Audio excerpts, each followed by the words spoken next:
ശർക്കരപ്പേരിയും വറുത്തപ്പേരിയും ഇല്ലാതെ മലയാളികൾക്ക് എന്ത് ഓണസദ്യയാണ്. പക്ഷേ ഇത്തവണ അത് തൊട്ടാൽ കൈകൊള്ളും.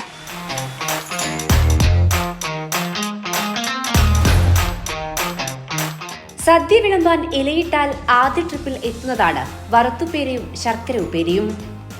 എന്നാൽ പതിവ് തെറ്റിച്ചാണ് ഇവയുടെ വിലക്കയറ്റം. വെളിച്ചെണ്ണ വില ഉയർന്നതോടെയാണ് വറുത്തുപ്പേരിയും ശർക്കര ഉപ്പേരിയും സദ്യയിലെ വിലയേറിയ താരമായി മാറിയത്. സദ്യയിലെ ഹൈലൈറ്റ് ആയതുകൊണ്ട് തന്നെ രണ്ടിനെയും ഒഴിവാക്കിയുള്ള ഓണസദ്യ മലയാളിക്കില്ല.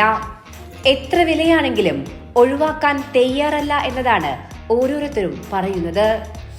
വാങ്ങും അത് നമുക്ക് ഒഴിവാക്കാൻ പറ്റാത്ത സംഗതിയാണല്ലോ. പിന്നെ ഇടയ്ക്കൊക്കെ കുട്ടികൾക്കൊക്കെ ഇഷ്ടത്തിന് വേണ്ടിയിട്ട് വാങ്ങിക്കാറുണ്ട്. ഇപ്പോൾ വളരെ വില കൂടുതലും കൂടിയാണ്. ആദ്യമായാണ് ചിപ്സുകളുടെ വിലക്കയറ്റം ഇത്രയെന്നതാണ് കച്ചവടം നടത്തുന്നവരും പറയുന്നു. വെളിച്ചെണ്ണ വില തന്നെ കാരണം. പിന്നെ വാഴയ്ക്ക് അത്ര വിലയില്ല, വെളിച്ചെണ്ണൻ്റെ വിലയാണ് ഇപ്പം കാര്യമായിട്ട്. വെളിച്ചെണ്ണ കുറച്ച് കുറഞ്ഞിരുന്നു, ചിലർ കുറഞ്ഞ് രണ്ടാമത് ഇപ്പോൾ കൂടുകയാണ് ചെയ്തത്. വാങ്ങിക്കുന്നതിന് കുറവല്ല, ആൾ വാങ്ങിക്കുന്ന അളവ് കുറയ്ക്കും. 1/2 കിലോ വാങ്ങിക്കുന്ന ആൾ 1/4 കിലോ വാങ്ങിക്കും. വാങ്ങിക്കുന്നത് ഇപ്പോഴാരും ഒഴിവാക്കൂല, കാരണം ഒരു ആവശ്യമായിട്ടുള്ള ഇതാണല്ലോ ഓണൊക്കെ ആകുമ്പോൾ.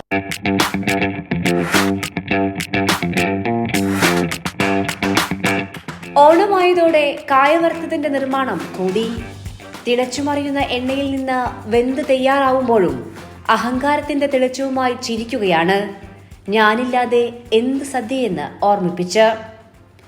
ക്യാമറാമാൻ ശൈലേഷ് കല്ലായിക്കൊപ്പം മേഘ മാധവൻ, കോഴിക്കോട്.